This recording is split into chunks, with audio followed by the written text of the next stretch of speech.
Hey everyone, this is Britt. Thank you so much for joining me today for this session on closing the oversubscribed 2.5 round and sort of what's happening in supply chain for stimulus. I'm super excited to chat with an incredible panel of people with me today. And by the way, I'm Britt Morse. I'm an associate editor at Inc.com. I cover a lot of supply chain topics as well as everything related to entrepreneurship. And the supply chain market has really been described as disconnected, exclusive, and now companies are starting to join forces to counteract these archaic solutions in the hopes that we're going to be able to redefine what supply chain management is and be able to sort of embrace diversity within all of that. So for us today, we're joined with the incredible Tiffany Standard. She's founder and CEO of Stimulus Inc. Tiffany, it's so great to have you with us. Thank you. I'm excited to have this conversation with some of my favorite people that I speak to quite often at this point. So excited to talk a lot about supply chain, which we can talk about all day, and just the journey of building out Stimulus.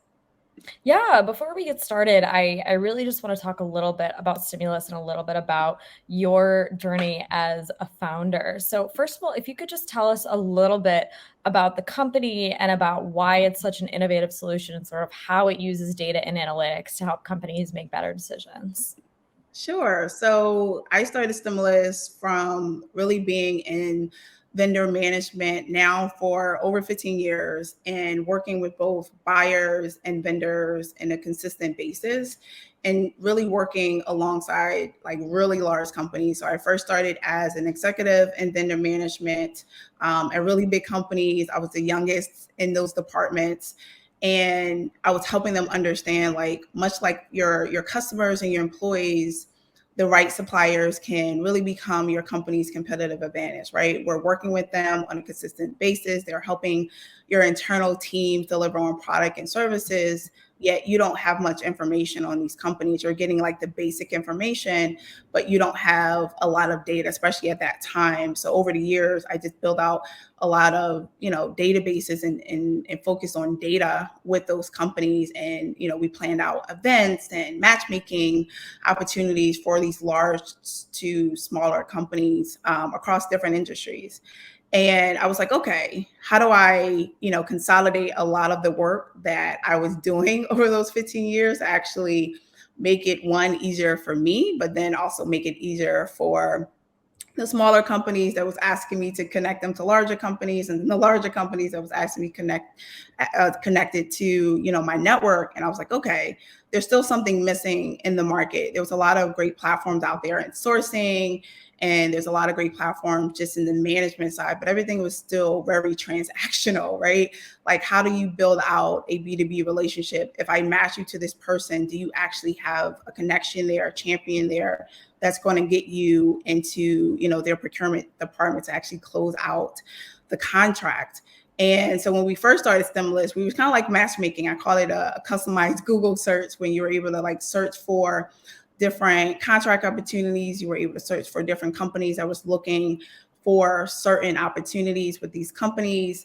Yet, hey, I don't have a relationship with them. How do I talk to them?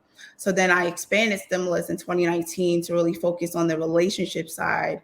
And I was starting to see digital relationships really grow over time. And so Stimulus is a relationship intelligence SaaS platform that uses data insights, relationship building tools, and a proprietary score to really help companies make better purchasing decisions, but then also really optimize their supplier ecosystem and grow from there. How do I help you build better relationships with the suppliers in your supply chain and understand companies that should be in your supply chain? So it really just focusing on that. I started looking at, honestly, like matchmaking with like dating, right? Like, how do you find these personal relationships? How do you actually find somebody online? I started looking at multiple industries, from HR to customers to dating. I was like, hey, I think we can do that in supply chain. And then started kind of bringing it together and really allowing for stakeholders across the organization to collaborate to achieve corporate goals, but especially when it comes to diverse purchasing. because unfortunately that's still an issue within all size companies, but especially large companies, really buying and working with amazing diverse companies to be a part of their supply chain. Yeah, and tell us a little bit more about this kind of diversity. I mean, why is it crucial for businesses to have that right now? So many reasons. Right? I mean, obviously, depending on, what you're reading in the news, it's so important to understand that diversity is a part of everything that you're doing, is a part of, the world that we live in, it's a part of the customer base that I'm sure that all companies have, even if you're not focusing on it. And it's making sure that you're giving chances to all businesses that are growing, right? So as we're thinking about building out stimulus, it's about making great purchasing decisions and making sure that you're working with businesses that are also diverse, and not you checking the box and not you choosing them because they're just diverse, but because they're actually offering something, a product or service that you're looking for. So we're looking at, businesses of all types, especially diverse businesses, listed alongside established suppliers benefiting from the same visibility, the same access, and their achievements and their product offerings are as accessible as any other business, right? And then with a few clicks, you're seeing, them highlighted and compared and connected in one supplier discovery platform versus one group over there, it's the diverse group, and everybody else in another group. Basically, continuing that separation that is already there. So for Mhm. us, it's making sure that, your employee base should be diverse, your board should be diverse. I'm sure your customers are diverse, making sure that the businesses that are in your community, your headquarter location, are also getting the same chances to grow their business into whatever size that they're trying to, and be a part of your supply chain. Mhm. Supply chain wasn't always considered to be a really hot topic, and maybe it's still not considered to be a hot topic. Not really. But lately, there's been a lot of investment in the area. A lot of VC firms and such and funds are starting to wake up and realize that this is a serious issue that a lot of business owners are facing. And so could you tell us a little bit sort of just about the state of what most issues business owners are sort of facing right now? Yeah, so that's a great question. And I know Brian and Lisa is ready to jump in on that as well. Yeah. We speak a lot about the subject, and it's starting to be a quote unquote sexy topic because you're reading about it a lot more, and companies are being affected by it, and people understand what the word supply chain actually means now. They understand what purchasing means, they understand what procurement means, and even when you're just simplifying, saying, hey, it just means purchasing. It just means buying something, a product or service for your business. So I think smaller businesses are obviously more affected than larger businesses, but larger businesses are being affected as well, because whether you're delivering services, you're delivering products, you have to work with other businesses in order to grow yourself, your company internally, and then also whatever you're servicing to your customers externally. Mhm. So pricing going up and down, I always say free shipping does not mean free. It's somebody's paying for it at the end of the day. And I think people understand that the difference, and they understand the importance of relationships with those suppliers, because you really depended on them pre-COVID, but especially during COVID over the last couple of years, because you have to learn how to negotiate. You have to learn how to quickly change out a supplier if you didn't have the right one, or they no longer had a product that you needed. You have to figure out like, hey, I need to buy this locally because I can no longer buy this in another country.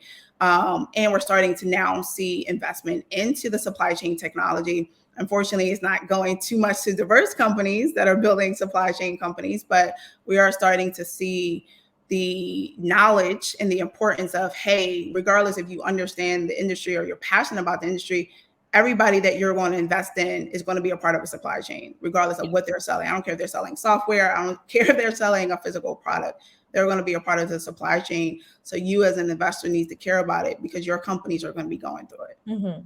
Now let's talk a little bit about your investment. I'm excited to just congratulate you, first of all, on the $2.5 million round.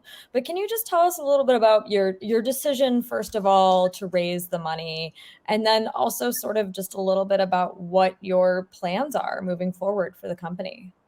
Yes. So it was definitely a long journey to get here. And, I'm so thankful for the investors that we have in this round because they are amazing and they wanted to work with me as much as I wanted to work with them. And I think that's really important.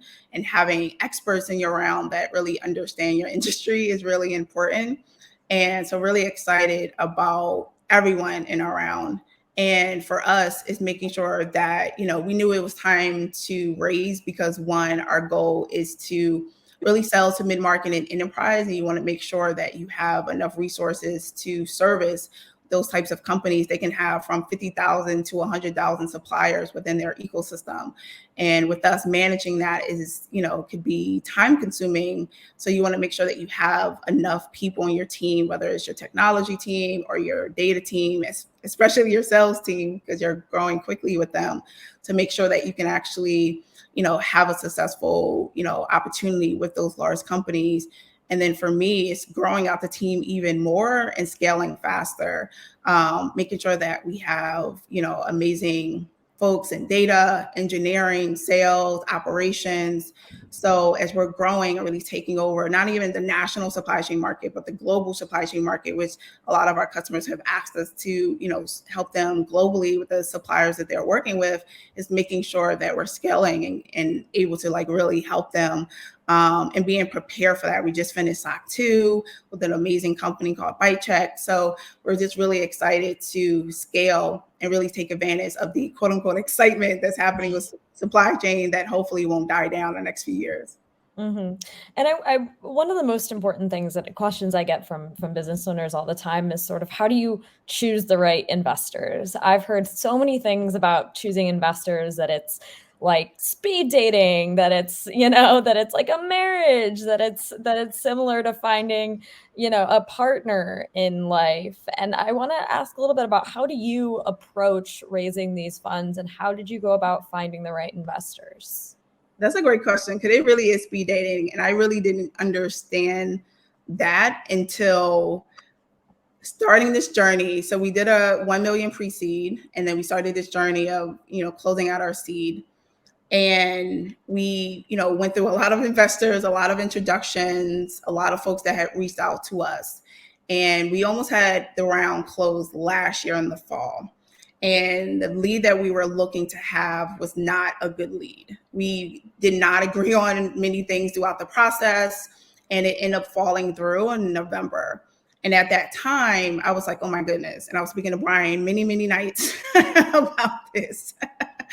And I was like, oh my goodness, I feel like I failed. I can't believe I didn't close this round. But then I also had to be reminded that this was not the right investor for me, because we did not agree on anything throughout the entire process. So I took a break, and it was around the holidays, December, January. I was in the process of moving. So I'm like, okay, I'm gonna take a break. We were just in the process of graduating the Morgan Stanley Multicultural Accelerator. We had our demo day in January. So I'm like, okay, I'm gonna pick up this process again. And then once I started picking up the process again, I started finding investors that were the investors. And, the saying is, personally, like, if you want somebody excited about you as much as you're excited about them, that's the same thing professionally. If they're not excited about you as you are about them, and you're chasing them and you're trying to, get on their calendar, and you're waiting weeks for them, months for them to get back to you, they are not the right investors for you. And yes, people get busy, all of that. But if you have a team of 30, and I'm talking to a smaller firm that can get back to me with only 2 people, that's a problem, right? Because somebody from your team could get back to me, right? So I learned that, like, it really is a relationship that you want to have where it's really mutually beneficial on both sides. And everybody that's on this call, everyone that's in our round, was just as excited about me as I was about them. And that's how I knew they were the right investors. And then it started to come together. And then, we became, oversubscribed after that. Like, our original goal was 1.52. And then once we got to the lead, and then we had 3 folks pending, and once they were in, they were in. There was no back and forth. And then we closed out this summer. So it really is about understanding that feeling, like, if something doesn't feel right, it normally isn't. Yeah, it shouldn't feel forced, right? It should not feel like, yeah, you shouldn't feel like you're pulling teeth just to get anything out of exactly. your investor. Especially if they're a big team of like 40 people, like, somebody can get back to you. And someone Yes, should, yeah, exactly. And of course, it's really a relationship that you have to have. And yeah. so how do you sort of build that relationship from the get-go? Because you're sort of at the point where you're like, okay, I feel good about this person, right? I feel good about this firm. We're on good terms. But then you really have to start building on that. So sort of how do you build on that relationship, and how, what is your advice for really working well with investors? Honestly, it's something as simple as if you can text with your investors, they are good investors. And it sounds really simple, but it's not, right? Like if I can text you at 9 o'clock saying I'm trying to consider this new hire, not everybody you can text depending on the time. So certain people, maybe not after 5, but it really is that simple because you start to build out a honest relationship where I'm going to text you when I'm actually going to do something serious, right? Or I'm going to text you to tell you something good. And if you have those investors, when you can do that, you can have those great conversations. Yes, you can go back and forth in email. Yes, you can go back and forth in scheduling Zoom meetings, but you start building out relationships where you would text them the way you would text another advisor, maybe even, a really good friend, because that's the way that you're going to have honest relationships with those investors, where you're saying the good, the bad, and ugly throughout the entire process. And it's hard to find investors that you can do that with. But if you're going through something like I'm not going to make payroll on Friday, like you want to be able to text someone at 10 o'clock and say, I need to figure this out. And if you can't do that with at least half of your investors, you may not, like I said, do it with all, because some are investors that really disinvest and kind of let you do your thing. And then you have investors where you can actually really get great advice from. So a lot of folks on this call, a lot of folks in our round, like I can literally text someone on Saturday saying, hey, I need you to sign these papers, or I'm having this issue with this hiring, this person I'm looking to hire. And that's how I started to build out relationships with the investors in our round. And I felt comfortable enough to really tell them the things that I would tell a fellow founder friend. Yeah. How do you go about finding these people? How did you meet your investors? And for this, I'd really love to bring on a couple of your investors who happen to be here with us Yes. today on the call. James, I'd love to chat with you. James is the general partner at Black Ops Ventures. Thank you so much for joining us. And James happens to be one of the investors in Tiffany's company. James, if you could just introduce yourself, tell us a little bit about Black Ops as well. That'd be great. Certainly. Thanks for having me today. I'm excited to have this conversation. I'm calling from Oakland, James Norman, and yeah, Black Ops is the first fund led by Black founders, exclusively investing in Black founders. So we're super excited to have had a chance to back Tiffany and what's going on at Stimulus, and happy to tell you more about what we're doing with her. Yeah, can you tell us a little bit about how you two met? Just Oh yeah. how'd you get in contact with each other to start out?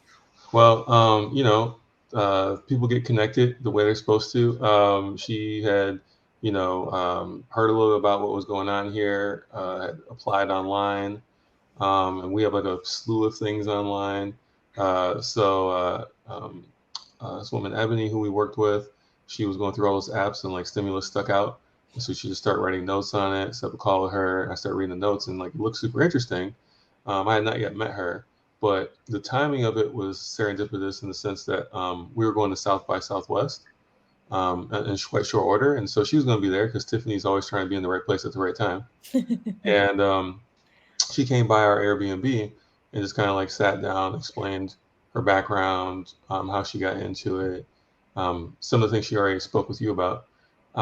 And there is something special, for me at least, when I see a Black founder in particular explain what they're doing. I can tell their attachment to the problem and the fact that they want to see a solution through.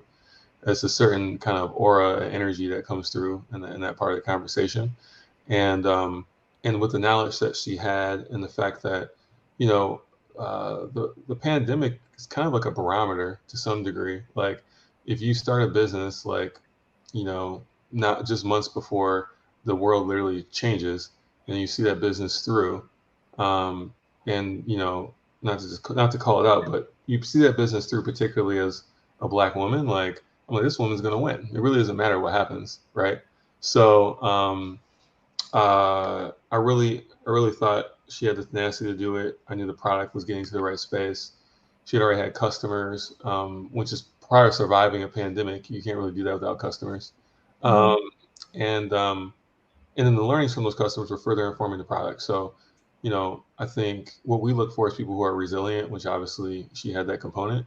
Also, people who have a certain level of subject matter expertise that differentiates them from other people in the market. Like the concept around the relationships part of this is super important. Um, I think that too many times, especially when you're talking about minority suppliers and something, or minority anything going into a world that's not yet diversified, um, you find people too often thinking that the product itself is the end all be all of the connection to selling it, or if I can prove to you that you should have this, and like that's not how these transactions really happen.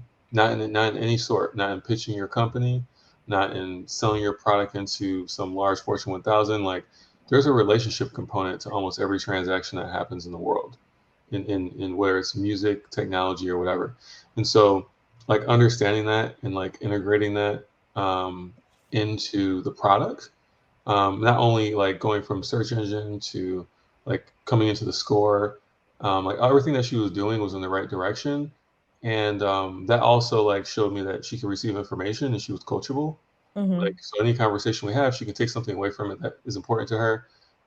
She's going to see everything in front of her and make the right decisions as opposed to just like what's in her head. And, like those are all the things that we look for when we're investing in the people. And then of course, like obviously there's problems in the space. I have a boy who, again, first time tech founder, never done this before, just kind of learned from me. Dude just raised a $26 million Series A on like a procurement platform. Like there's problems in this space, and to have people like her chasing them is like a no-brainer. So like that's why we got involved. Yeah, exactly. And I think it was so funny about what you said, been being in the right time in the right place, because that's actually Mhm. how I met Tiffany to start out.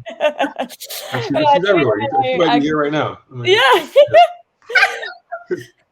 Tiffany and I actually met at Black Tech Week in Cincinnati earlier this year, and I came up and I was actually there, just sitting in the audience, and we ended up just chatting away. And I wrote a story about her incredible chat that she gave, and it was really great. So I cool. really enjoyed it. So you're really great at just being in the right place at the right time. Thank you. And I followed up quickly. I was like, hey, Britt. Yeah, exactly. I was like, hey, I totally remember that too. And James, correct me if I'm wrong, but you have an entrepreneurial background as well, don't you? Yeah, I've been building things for a long time, which is what brought me to build this fund. Over the past few years, there's been exponential investment into Black founders, and there's much more to be had. But yeah, I mean, I built my first what I would call real tech company probably 15 years ago. But my first company online, I can't even count the years. It might be like 30, I don't know, 25 or something. Like I don't look that old, but yeah, I've been doing this for a long time. And it helps us in terms of understanding what that journey looks like. There's certain ways of thinking that are a little bit more inherent to people like myself that I can dispel because I've thought that way myself and I've seen how it works and how it doesn't work. So just being able to like here just be able to tap in with people on a more personal level than just like, hey, this is the mechanics of your business. Well, that's the go to market. Well, then yeah, let's do this because that's why I saw my last company I invested in. Like me and my partner Sean and everybody we bring around us has built something. So it helps us relate when there's a problem. It helps us relate when there's a success and how to take advantage of that. Um, I mean, and it also helps me as well, right? Because we're active founders. We're not people who found this stuff. Like my company's still running, Mhm. still scaling. Same thing with Sean. So all the relationships we build in real time, we're able to kind of spread out amongst everybody who we're investing in. If That's someone great. doesn't invest in us, well, I bet you there's someone in our portfolio you're still investing in, right? So you can tell me no, but I got like 7 more deals for you that are going to be like super interesting. That's awesome. So yeah, all of that just gets to pour into the portfolio, and then I get to the energy I receive from doing this, like excites me to do what I do every day, right? Not that I'm not excited about my company, I am, but like it's just extra fuel. And like Tiffany's like, I'm about to do I'm gonna do XYZ to like spread the word about what we're doing. I'm like, I should do that too. Noted, right? Like it's a two-way street. But yeah, like the network we built over the years doing this, kind of the scrapes on our shoulders and knees and hands we have from not having any funding. Yeah, It's can you tell me a little bit about that? Like, did you what are did you have similar issues when you were an entrepreneur raising capital? And Yeah, what I was that like? mean, when I started my first like real tech company, Ubi, that was like, oh wait, the channel guide aggregating all video online to a personalized experience. Back then, you're talking about at that point in time, less than 50 Black people in the history of time had ever been venture backed, right? And a lot of those people were coming from Stanford and MIT and Harvard, and that was it. Um, and so, not only was there not an appetite or an understanding of someone who looked like me building a company, which in some places still exists, but like it was ultra nascent. Um, you also, people in my community also didn't have access to the information as to how we would get into that space, right? And Mm, so, a pretty important piece of history that a lot of people don't understand is a lot of people like myself who are also running these funds now um, came from a program called NUMI, which was started by Angela Benton when she basically brought us all to Silicon Valley in 2011, 2012, and we all lived in one house, right? So you see a lot of people running around, whether it be what Brian's doing with Black Tech Week. Brian was my roommate in NUMI, right? no way. Or what McKeever's doing with Rare Breed, he's at NUMI.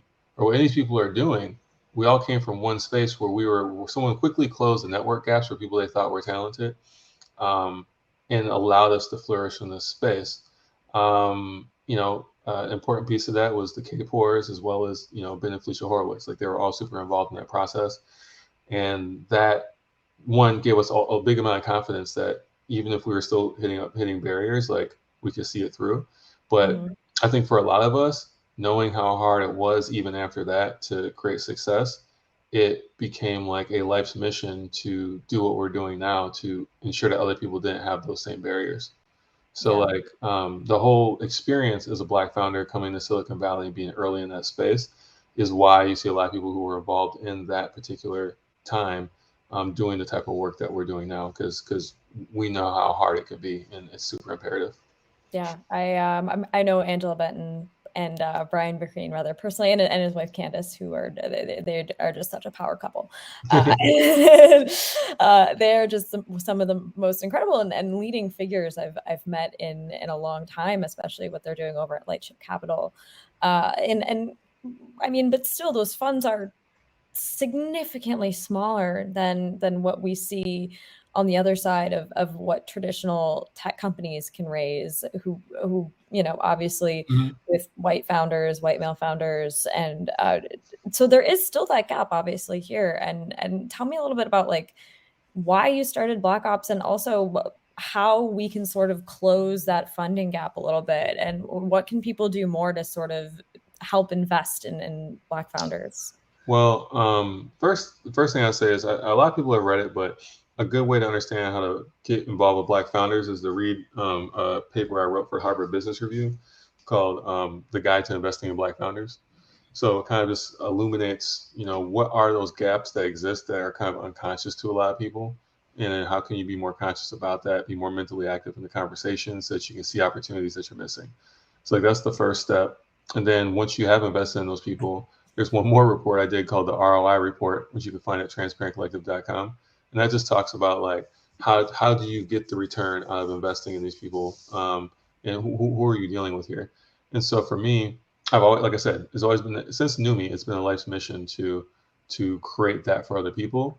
Um, um, and so then when 2020 rolled around, I was already building something called the Black Founders List. It's out of date now because no one's paid us to maintain it. I wish someone would, but that building that list illuminated a lot of things. Like quantitatively, it was very clear. Like if you gave a Black founder a full round of funding, they were over 2 times more likely to matriculate to the next round of funding than their white male counterpart. Like no one knew that, or Yes. like Black women represented 30% of all Black people funded. You couldn't find in any other ethnicity or culture where women represent 30% of that. So there's something special about Black women in this space, right? Because people are already, predisposed and biased to investing in women. They might not think they're technical or capable of running a business or whatever it is. So the fact that they're overcoming that, despite the struggle Olympics in which we live, like, is a sign to me. Um, there was the fact that like of all these companies that were created, a lot of them were still running. Now, maybe some of them shouldn't, but the fact that these people would not shut their companies down showed something else. So like you start looking into that data, like I know we all feel like we should be funded, but now I was like, this is quantitatively true. This is an arbitrage opportunity people don't understand. And so, that made me excited about starting a fund, but I didn't do it yet because I'm still running my company. But Sean, who was in Transparent Collective, a nonprofit I run to help women and people of color, he was like, we need a fund right now. It was George Floyd, had been murdered, and he's talking to his investors and like investors who never invested in us were bringing us in to talk to their partnership. And I was like, yo, this is wild. He was like, we need a fund. Like this has to stop. I was like, but we're running our company. He's like, doesn't matter. We need it now. And I think the thing that convinced me to do it was people started putting money out, and wanting to be involved and wanting to change the perspective. And even more so, like I think about, I've had two real jobs in my life. And one of them, the most kind of cherished one and most challenged, was like designing cars and doing product planning at Mitsubishi. And my big boss there, we're still like friends to this day, right? I've known him for 20 years, right?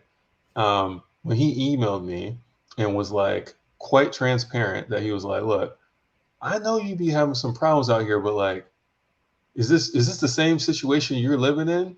Like, like day to day, like I was like, yeah, man, you don't remember like calling you up, like, yo, I'm late to work. The cops pulled me over. Like, you don't remember these things? And this was someone who spent intimate time with me, who knows my family. Like I was like, that means people are lost. Like they don't know, and they want to know, but they don't know. And then with this money going out into the world, this is a once in a generation opportunity to like course correct like what's going on with that kind of capital coming into the market. And if I let other people have that money who I know do not have the best intentions behind it, then it will be squandered, because people will put that money out and say, well, we gave them a chance. They didn't take advantage, right? And I couldn't let that pass. So I had to build Black Ops. There was no other choice. I had to take advantage of that. And in that time, I've built great relationships with people like Northwestern Mutual, who've also, backed stimulus, Bank of America, and JP Morgan as well. And like having these people involved in what we're doing, and hopefully for the long term, I think we'll be able to make first of all, we're going to return a lot of money. First of all, I'm just going to put it on the table. We're going to be one of the most performant funds you've ever seen. Woo! The most performant fund ever run by a founder. Let's say emerging fund that you're ever going to see.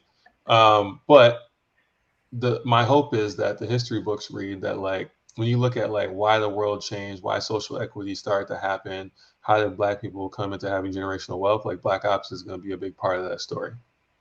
Amazing. James, thank you so much for joining us. And actually, I want to bring on one of the people who you mentioned in the call. I want to bring on, and I'm so sorry if I'm saying your name incorrectly, but Moz. Moy. Yep, Use Moy. your name so I make sure I'm pronouncing it correctly. Moyes. Moyes. Okay, thank you so much, and apologies about that. And Moyes is the Assistant Director of Strategic Investing at Northwestern Mutual Fund Ventures. And Northwestern Mutual is an LP in Black Ops Ventures and separate investors in Stimulus as well. And so thank you so much for joining us. I was hoping you could just give us a little brief as to first, just a little bit about you, and then, of course, a little bit about the investment as well. Yeah, absolutely. Great to be here today with all of you. So Moise Doidbide from Northwestern Mutual. We're a Milwaukee-based life insurance company.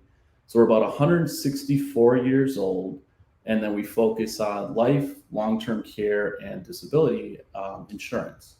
And I sit in our corporate venture arm, where we make strategic investments in solutions like Stimulus and other fintech and insurtech companies, and also some fund investments.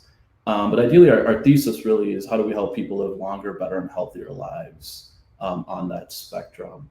And then I also lead our Black Founders Accelerator, where we've partnered with Generator to kind of create a program really that kind of speaks to what you were going to, Britt, with how do we close the funding gap? And that's create more opportunities to access the capital and also provide intentional mentorship. Mm-hmm. And that's what we do in that program. So yeah, excited to be here and share a little bit more about what we're working on. Yeah, can you tell us just a little bit about, first of all, how you got in contact with Tiffany, and then just a little bit more about Northwestern's investment? Yeah, absolutely. So Tiffany and I met when she was applying for the program.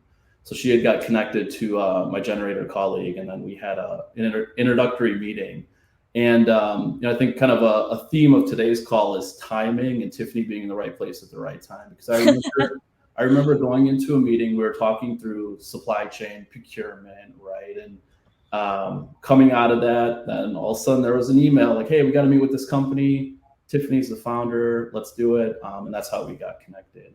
And I'm not a supply chain expert by any means, but something that Tiffany had said to me early on was, "This is a matchmaking platform, and it brings suppliers, it brings customers, it brings everybody on there. But what it would help Northwestern Mutual with is giving you access to data points, and we love data at this company.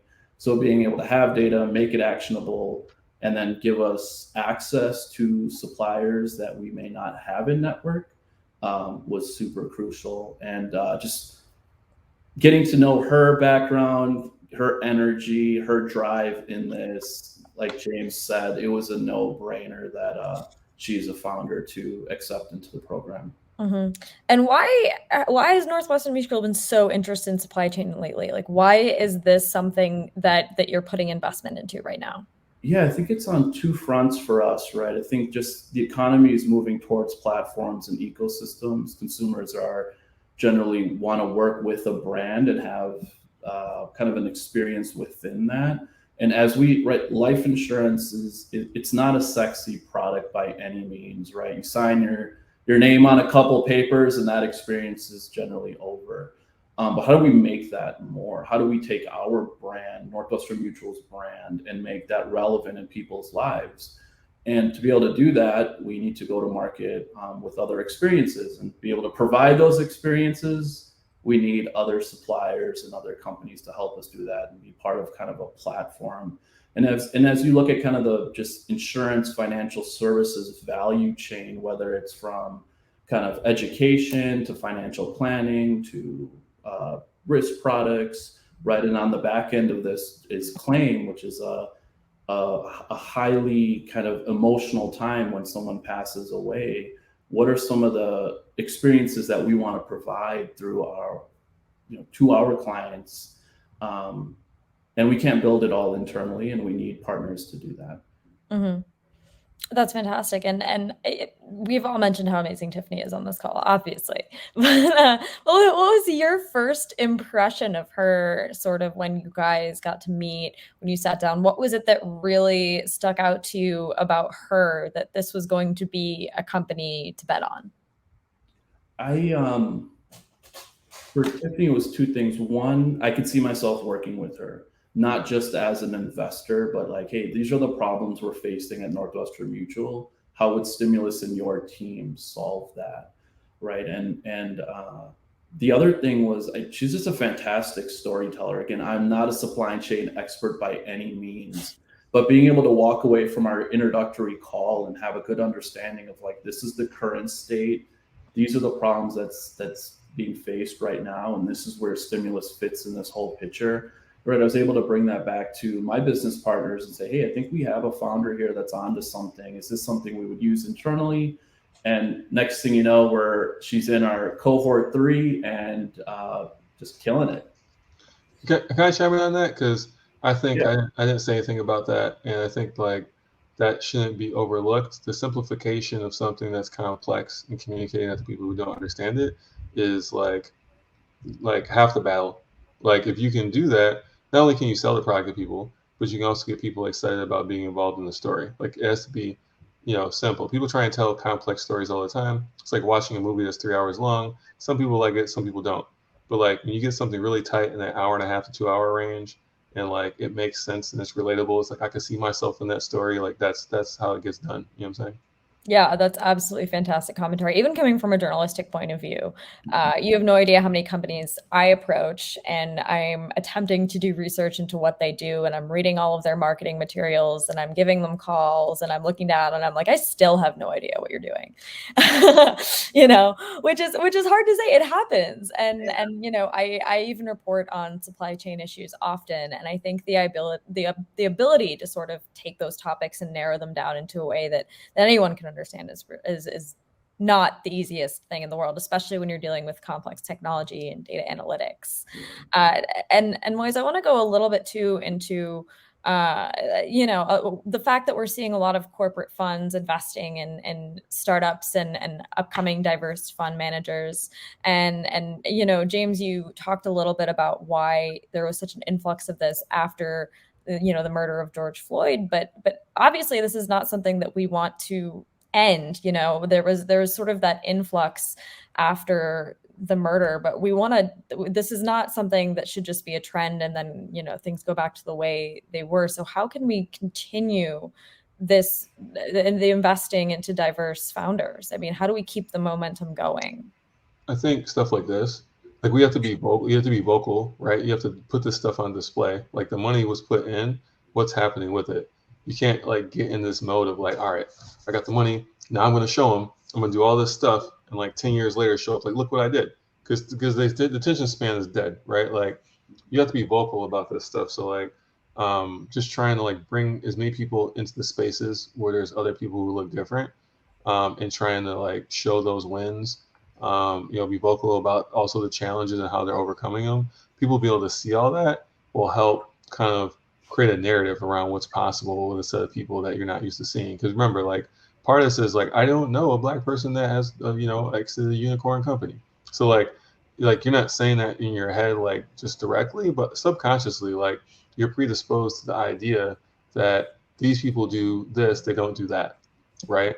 Mm-hmm. So if someone sees me, you don't know how tall I am, but you're going to be predisposed to the idea that I play basketball. If you ask anybody who knows me, they know I don't play basketball. I just make money. I just build things and make money. That's what I do. Never been, right? So like you have to predispose people to the idea that like, oh, that guy he looks like a founder, right? Like, and the only way you can do that is by like having conversations like this and like creating the stage and then delivering those returns and being vocal about it. Yeah, but I think you also bring up a really crucial point, which is, there shouldn't be an archetypal presence of what a founder should look like. And I think that's a problem that we're trying at Inc. to force down as much as we can, is that there is no archetype of a founder, and that a founder can be anyone. And I mean, Tiffany, obviously you can speak to this, but is this something that you've come across sort of in your journey? Too much. It's been the entire journey, right? Black woman, a young Black woman. I have a very young face, so people always think I'm younger than I actually am.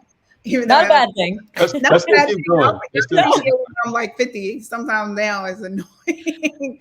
And then even something as simple as having locks. Like people, I remember this one investor about 2 years ago literally came up and went like this, like, is this professional?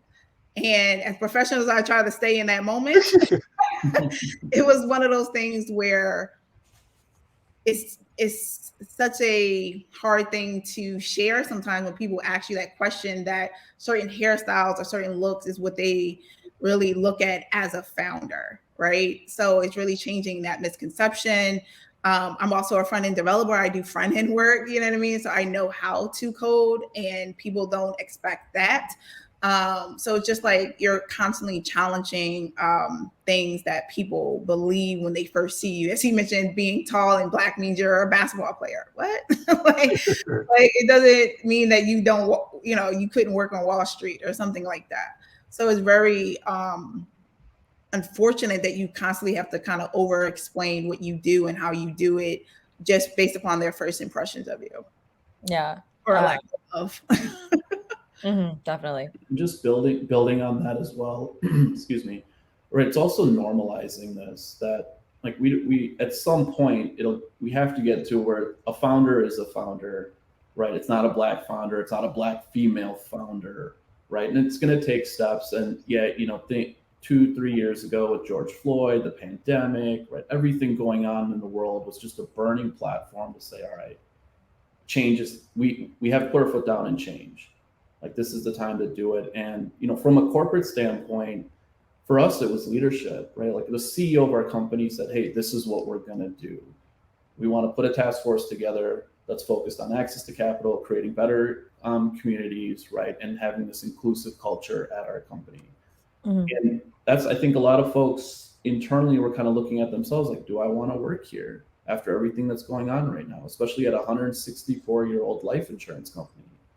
But then to have the CEO come out and our leadership team come out and say, this is what we're going to do, right? It empowers folks like myself to say, you know what, I am going to stay here and I want to lead these types of efforts because it's the right thing to do.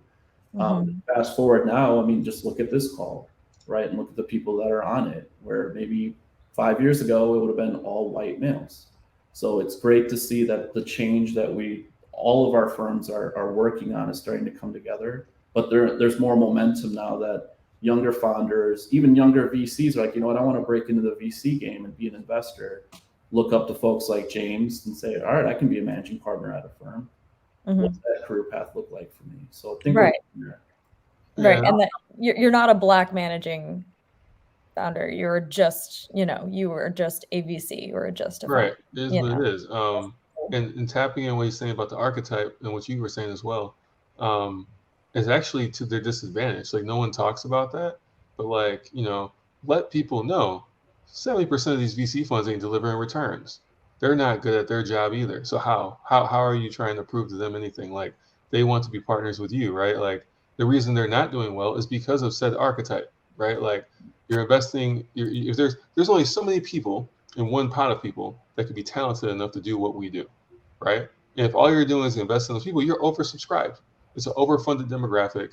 You can't get returns out of it the same way you want to. And that's why you have a market that's crashed, and people ask me every day, well, what are you doing in a downturn? Blah, blah, blah, blah. I was like, there's no downturn. We never had high valuations. We never were overcapitalized.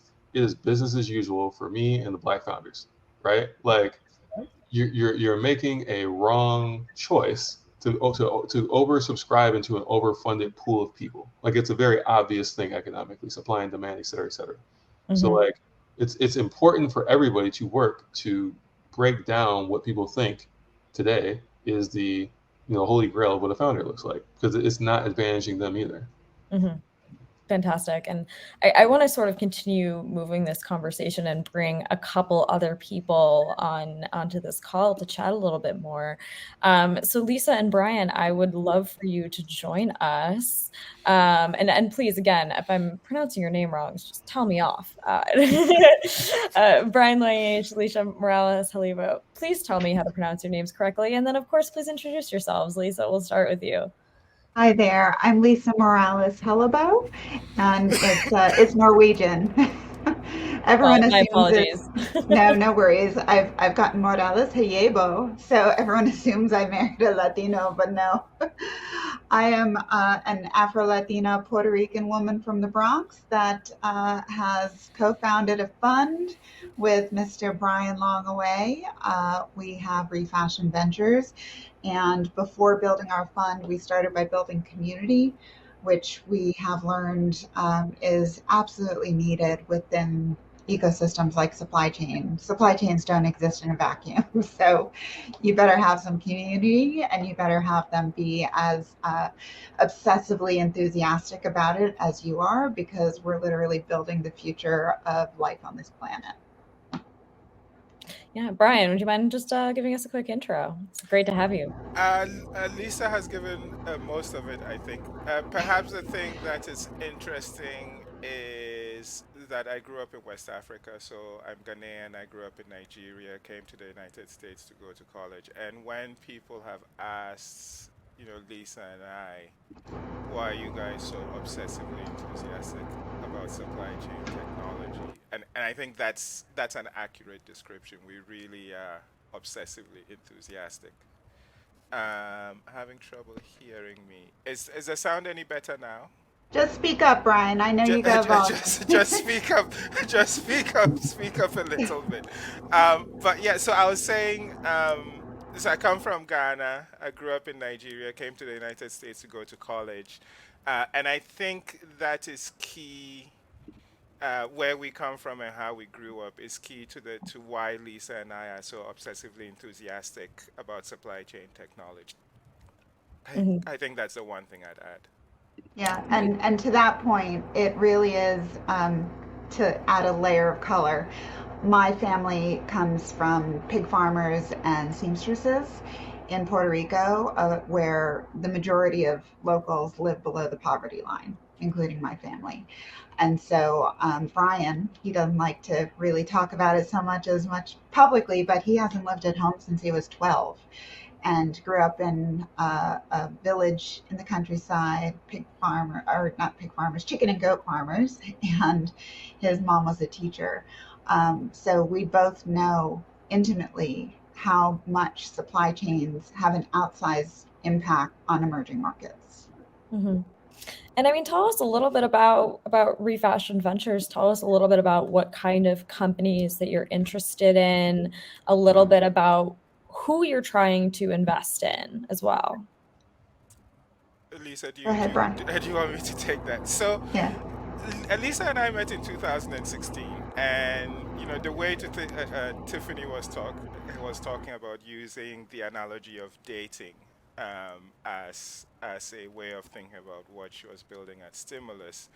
And I say that when Lisa and I first met, it was, I think it was almost love at first sight because Don't tell my Lisa, husband. Lisa had been Lisa had been talking to people about supply chains, and from our conversation, it was clear that she was getting a lot of disinterest. That's uninteresting. There's nothing going on there. I was experiencing the same thing. The difference is that I was looking at it from the perspective of logistics, and she was looking at it from the perspective of innovation in the fashion and apparel industry. And so when we met, it was like, oh, wait, there is someone else in the world who thinks I'm not completely insane. Now, this was 2016. And what we realized is that we probably started thinking about this investment thesis, right? Early stage innovation and technology in supply chains writ large about a year before we met. So as you can imagine, 2016, 2017, 2018, dumb idea, dumb idea, dumb idea. You guys are insane. There's nothing going on there. Then the pandemic hits. And all of a sudden, it's like, oh, wait, supply chains. What's going on? What's going on with supply chains? And what I say is that since we started talking about it, even when the evidence wasn't obvious to other people, what we noticed is that every year that passed, and definitely since the pandemic, the evidence that supply chains are going to be the issue for the next perhaps 2, 3 decades, maybe the rest of this century, is undeniable, right? In China, they're having the worst drought in the last 500 years. They're warning that agricultural production might take a severe hit. Shanghai is going through brownouts, the first in living memory. Right, the government is worried about that.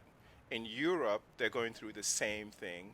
Uh, uh, Russia and Ukraine, that's an issue that's affecting food production, industrial manufacturing, and so on. In the United States, we're facing these same issues, maybe on a different scale. All over the world, supply chains are under a lot of stress. And the world population is growing. And oh, by the way, consumers still want their stuff in 15 minutes, in 15 minutes or less. They still want to buy cheap products. They still want. So you put all those things together, and it just said to us, this is a huge opportunity. It's not going Mhm. to go away, it's going to become more pressing. And wherever there is a crisis or a problem, I think there's also an investment opportunity. The one thing Absolutely. I'll add, and then I'll keep up, and Tiffany knows this, I can go on and on. Lisa knows this too, I can go on and on. But often when we make the argument that this is the biggest investment opportunity of our lifetimes, other investors will stop us and they'll say, no, it's climate change. Climate change is obviously much bigger than supply chains. And climate change is huge. But what I think those investors miss completely is that the reason we're having the climate crisis is because of the ways and the choices we've made in designing man-made supply chains, right? Human activity is what's causing the climate crisis. So if we're going to solve the climate crisis, we have to fix our supply chains. That's the foundation of the thesis. And to touch on something that Moy said, how does a life insurance company affects its clients, its customers, in a way that is maybe different from how it has thought about what it does traditionally, right? Supply chains form the basis on which everyone that has a life insurance policy experiences the world. And so I think investing in companies like Stimulus, investing in funds like Black Ops, and I'm going to put it out there, hopefully one day investing in a fund like Refashion, being an LP in a fund like Refashion is one way to think about how you have an impact on the lives of life insurance policyholders. 100%. I think what's interesting is that one of the things I'm fascinated about is with supply chains. It's always been this very, very, disconnected and exclusive topic that only large companies can really have the best insight into with all of their resources. And that makes it really difficult for small businesses right now and growing businesses even, who are just attempting to compete in this market and still be able to get products on time, still be able to get inventory. So, I mean, how do we make that change and make the supply chain be less disconnected, less exclusive, and more accessible to everyone? Ooh, I'll take this one. So much like James, I'm also an entrepreneur who can't seem to kick that addiction. It's a state of psychosis, I think. I have a design degree by way of Carnegie Mellon with a side of C++, and have used my degree really as design thinking applied to data and systems across supply chain since I first worked out in the Valley during the first .com boom in '99. So I am that old, and worked at a company where we were fortunate enough to pioneer the space of mass customization, personalization, and on-demand, one-of-one micro manufacturing. And this was made in the USA, millions of possible permutations of formulations and packaging across cosmetics, skincare, hair care, and fine fragrance, all the way back in 1999. So my career trajectory has been massively shaped by the understanding of those variables. And it's really, I think, it's led to where my life's work is basically everything that Brian and I are focusing on today, which is the future of supply chain. What I like to tell everyone is that, supply chain is being digitized for the first time in history. So if there's an opportunity to build something from the ground up, guess what? You can become an expert because it's never existed before. And fortunately for me, I've always loved to build things that have never existed before.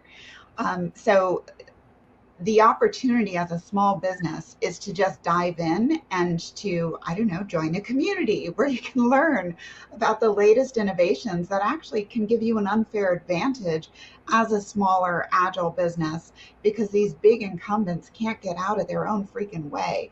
They're mired in siloed systems that have legacy debt that just is holding them in handcuffs. Their executive leadership teams are not incentivized to make hard decisions and, oh my God, maybe make themselves or whole teams redundant. It really requires systems thinking and bold decision making to really understand all the complexity of variables. It's not oh, look, we did supply chain, or we did innovation over here, or we did, sustainability. I have a sustainability person. It is a way of thinking and structuring your business to be agile, resilient, responsive, and ahead of the game. And if you really want to create a business that's ready, future ready and future proof, you need to start with your supply chain innovation. Right. And I think this is one thing that I've talked to a lot of businesses about is they sort of start small and they don't think about a global supply chain as they're growing. And then at one point you hit problems and you hit delays and you hit issues and you realize that you need to start diversifying your sources and all of that. So really, at what point in your business's growth do you need to sit down and really contemplate your supply chain? I'd say from day one. Yeah. I mean, it is what makes or breaks a business. It is foundational to your unit economics and having control over your consumer facing experiences. Supply chains are now the single largest operating system to ever exist on planet Earth. It's not just logistics.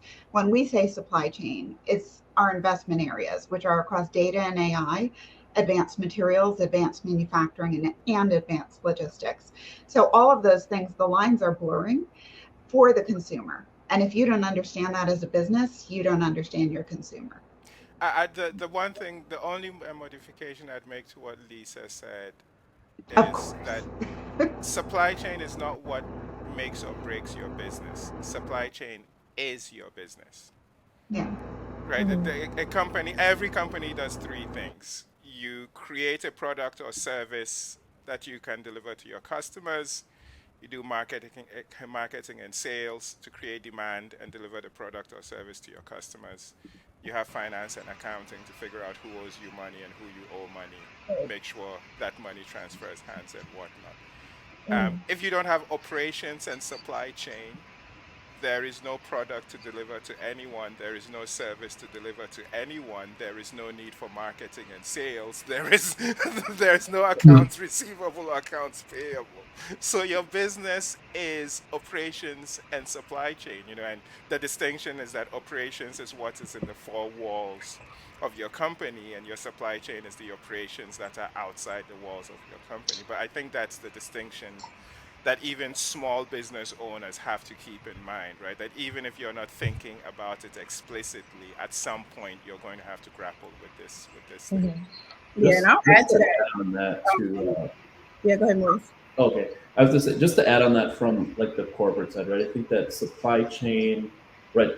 The way I used to look at it was, oh, that's a team, that's a department, right? They're off in some corner going through all this stuff, right? I don't have to interact with that. But now, as we look at this new business model moving forward, right, of ecosystems and platforms, we're all involved in it. Right? For me to get a project done, I need partners, I need customers, and others to do that.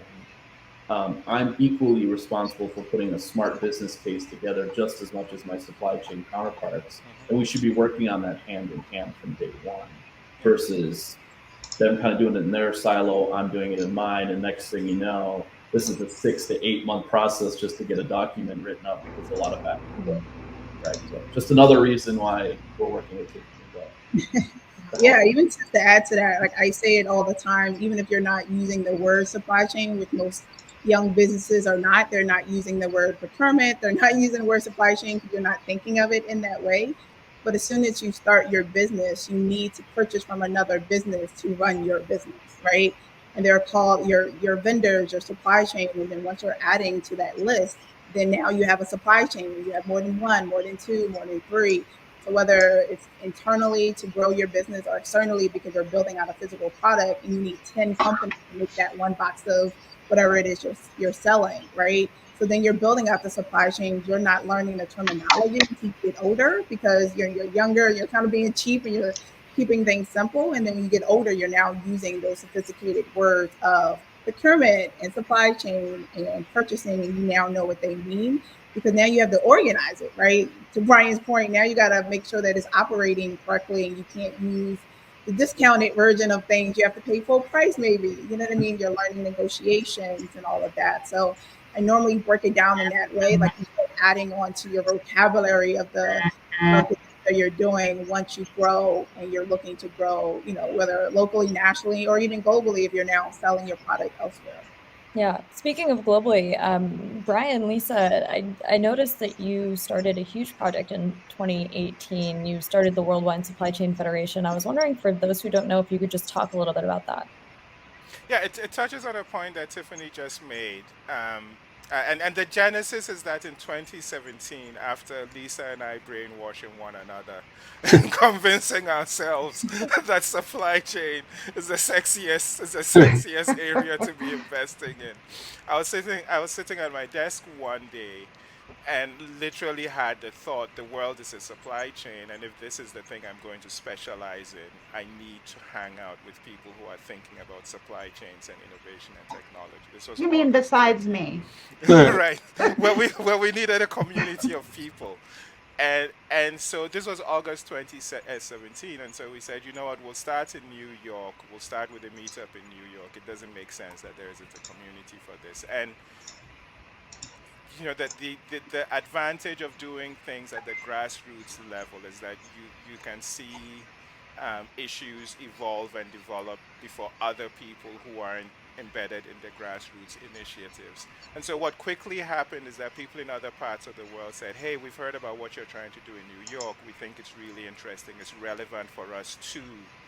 Would you consider helping us create our own communities? But we also want to be connected to you guys in New York. And I was like, look, we're bootstrapping this. We don't have any sponsors yet. We don't have any money. We don't even know how we're going to pay for pizza and warm water, cold pizza and warm water. Go do this on your own.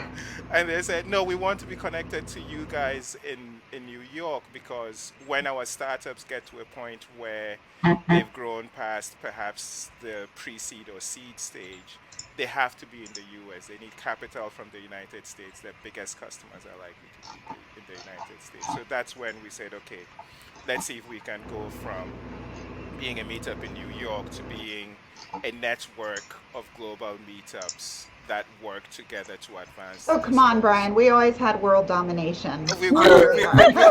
we, we've always had that. And interestingly, we first met Tiffany in 2019 at our very first Was this global 2019? summit. Yeah, Was yeah, it? yeah. It was Oh, 2019. It was June 2019. Yeah. Okay. that It was was my question. 2019. I was curious how they met. I was like, how do you meet Yeah, this? How do you meet Crazy yeah, Brian? yeah, How yeah. do you meet him? Yet So, again, we are right again. Tiffany is in the right place at the right time. so, Yep. so, Yes. It was so, Learning random. very It was fast. so random because I was coming there for a Microsoft meeting. You were in the Microsoft building, and building, our mutual friend yes. was like, "Hey, Yeah, they're doing an event. You should go Oh. to it on supply chain." I said, yeah. "Okay, I'm already here." And then I was trying to talk to Brian, but he was like ignoring me. I was like, I "Okay." wasn't. Uh, I wasn't. It's Tiffany. You saw what the event was like. I literally had no time. I don't think I even had any of the cold pizza and warm water that we No, had that day. I was had so any food. busy. Make sure I had food from Yeah. Microsoft. Our events, the monthly events were like 150 people, standing room only. And Yeah. then we had our first global conference right before COVID hit in 2019, and that was 800 people across 2 days at Microsoft in Times Square. So, yeah, our events roll deep. Yeah. Wow, They that's amazing. And tell me a little bit about, obviously you two met, but how did you follow up with Tiffany? How did you end up in deciding to invest in the company? So I can't remember. I don't think at the conference we had time to talk, and I wrote this in the blog. We published a long blog about why we invested in stimulus, with plenty of background. But I don't think we had time to talk. So it was in and I might get the dates wrong. It was in 2021. I found out that she was raising a round, and so I said, hey, Tiffany, let's catch up. And then things went from there. The advantage of being specialists like Lisa and I is that usually by the time we're talking to someone like Tiffany, we've been thinking about the problem for maybe just as long as they have, right? We might not have decided to go out and build it ourselves, but we've been thinking about the problem. And so we can have one conversation. Yep, I know exactly what you're talking about. No, you don't need to explain to me what a supply chain is. And then they talk to Lisa. If everything checks out, we do our diligence and we make a decision to invest really quickly. The way to think about the opportunity in front of stimulus, and James touched on this a little bit, is if you look around you, every single thing that you can sense has gone through sourcing or procurement of some sort. Now, like Tiffany said, tiny, small, little companies, right? The bodega around the corner don't think about what they're doing as sourcing and procurement. But if you obtain something from someone else to sell to the end customer, you're doing some kind of sourcing and procurement. In 2018, Goldman published a report in which they estimated that, business to business commerce was something like $120 trillion worth in payments. And they estimate that by 2028, that's going to grow to something like $200 trillion. That's a huge market. It's bigger than almost any market that most VCs get excited about, right? And the issue that Tiffany was grappling with before she started building Stimulus is that companies haven't invested in innovation and technology for their sourcing and procurement teams. The pandemic was the first catalyst to really make that an issue for a lot of companies. And so we think the opportunity is huge, and we think the team at Stimulus is very emblematic of the sort of team that can Yeah, succeed I in remember in that market. 2021 when Brian told me that Tiffany was raising and we really wanted to get in on the round, I braved COVID and went into the city to meet with her in person. We did. And We we, had coffee Tiffany together. played a little hard to get with us. Tiffany played a little hard to get with us because that was at the point where she had this, this $1 million investor that was going to close the round. It's like, Tiffany, we need to be in your round. You need us on your cap table. We need to be in yeah, your so round. we'll go the extra mile. And frankly, I mean, it's love at first sight. She just knows her stuff, and people need to just believe in and support brown women. I'm going to put it out there. We know what we're doing. We can be experts. I'm sorry if you don't think we look like the expert you're looking for, but we're usually 10x better. I love it. Boom. Mic drop. There's an inside joke from the meeting between Lisa and Tiffany that Lisa was describing. It's hashtag Brian is cray. Yeah.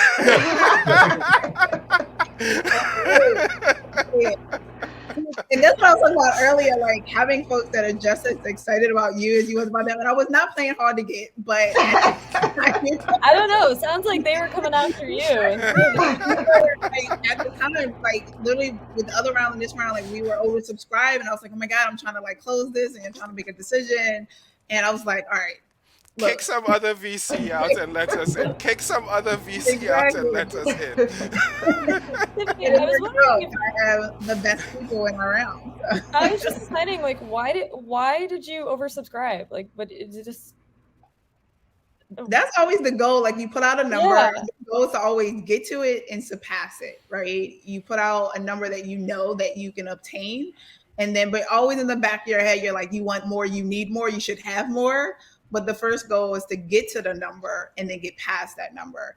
And to James's point earlier about the recession, like there's no crazy valuations with Black founders. There's no crazy amounts of money that's going into our companies.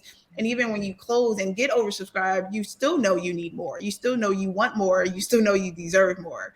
So you get to that number, you surpass it. And now it's like using that money to grow and scale and get hopefully your next round, your rounds thereafter, exactly what you deserve and beyond that. Right. No, And when you raised the 2.5, like did you plan on oversubscribing? It sounds like you hit a goal and then you're like, I think I can do this. I think I can go past it. But like, were you surprised, or did you know going in that you were gonna aim for higher?